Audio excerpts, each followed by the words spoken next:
As you create sketch geometry, you can see a number next to your cursor. Here you see the number as I sketch a line. This number represents the length of the line.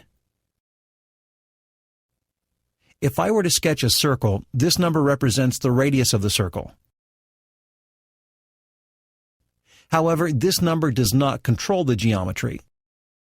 And what I mean is, if I click and drag the line or the circle, you can see they are still free to change size. In fact, the only purpose of the number is to give you a rough idea of the size you're working with. If you know you need a line that is 1 inch long, this number is a good guide so you don't sketch a line that's 10 inches long.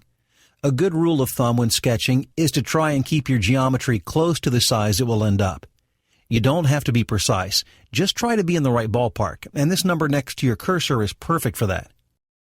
The way to actually control the size of geometry precisely is to use dimensions. This icon is the Smart Dimension tool.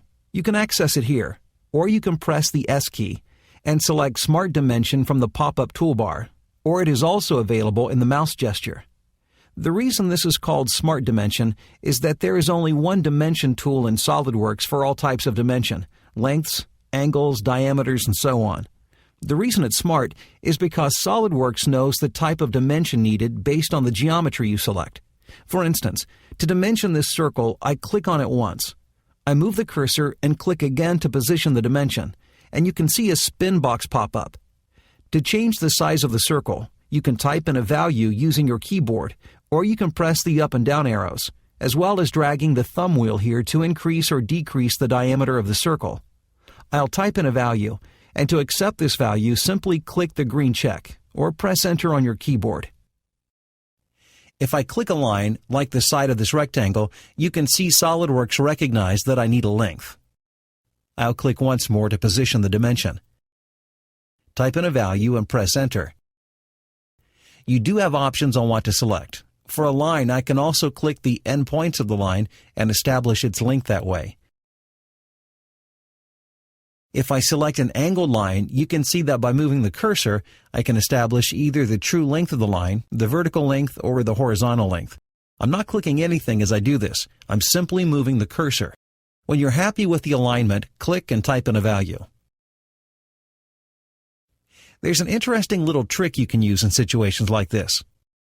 Suppose you want the true length of this line, but you want to position the dimension here. As you can see, the alignment of the dimension changes, and you no longer have the true length. To lock the dimension into a specific alignment, just right-click when you have the alignment you want.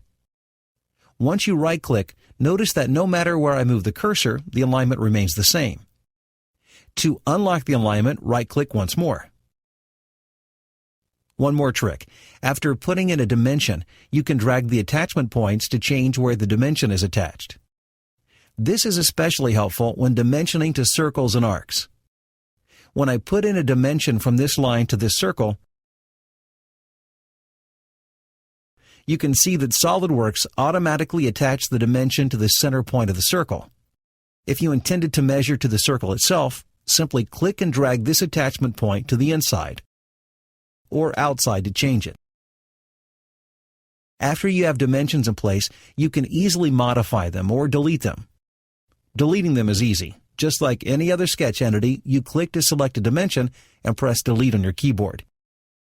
You can select several dimensions using Control Selection and delete them at the same time.